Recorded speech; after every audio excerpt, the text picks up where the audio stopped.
And it's Ken Kreitzer for Sons of the American Legion Radio, Yankee Stadium today with one of our friends from the Special Operations Warrior Foundation.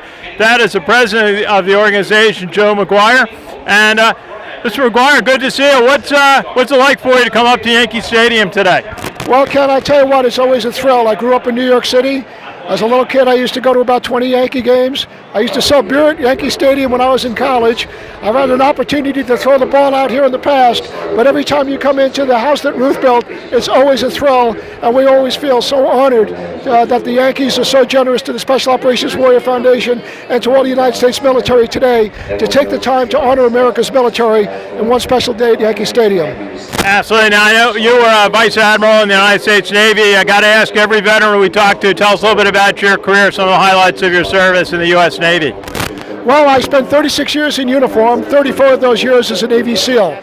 I served in quite a few SEAL teams, but I guess my greatest honor was I had the opportunity to be the commander of all SEALs, the commander of the Naval Special Warfare Command for about 40 months from 2004 to 2007, while my men were decisively engaged in combat in both Iraq and Afghanistan. And over the course of that time, I lost many good men. And today now, as the president of the Special Operations Warrior Foundation, I have an opportunity to send those children to college for the men that didn't come back, and it's a great honor to do that. Well, your organization does great work supporting the families of the fallen members of the Special Operations community. Tell us a little bit about some of the work in the past year that you've been able to achieve.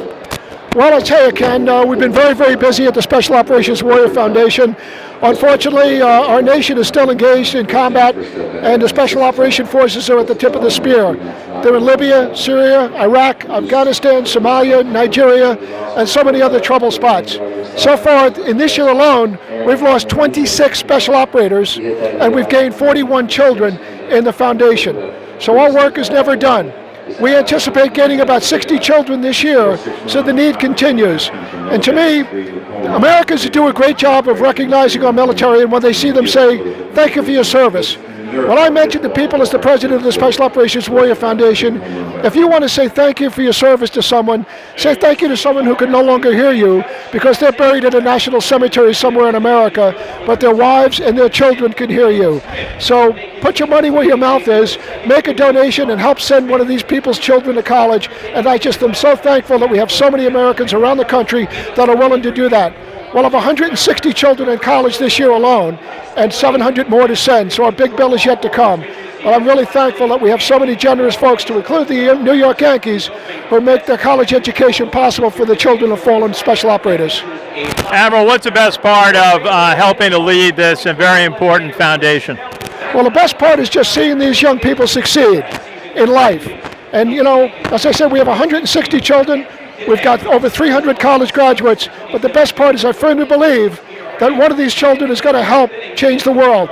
I think that education is the best weapon in the world to change the world, and I just feel honored to play a small part in seeing these children. Now, the other thing as well, Ken, I spent 36 years as a commissioned officer. Now, President Eisenhower once said that it is the non-commissioned officer that's the United States Army, and that's true today as it was back in World War II. And most of the enlisted men are the ones that do the fighting and dying.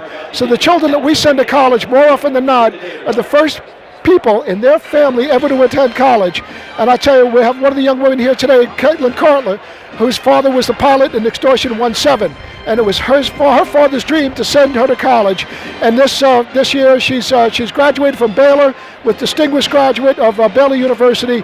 And our foundation is just honored to have a small part in seeing her succeed and reach her father's goals, who is no longer here to see that. Admiral Maguire, thank you for your service to our country and the United States Navy. Thank you for the wonderful work your foundation's doing. And we're going to back it every way we can on Sons of the American Legion Radio. Good to see you. Well, I tell you what, Ken, it's a great honor to be with you this morning. And I thank you and all the folks of the American Legion for what they do, and just helping remind our folks that there's still many brave men and women out there who are supporting our nation, and they need their support. Admiral, pleasure to see you today. This is Ken Kreitzer for Sons of the American Legion Radio at Yankee Stadium.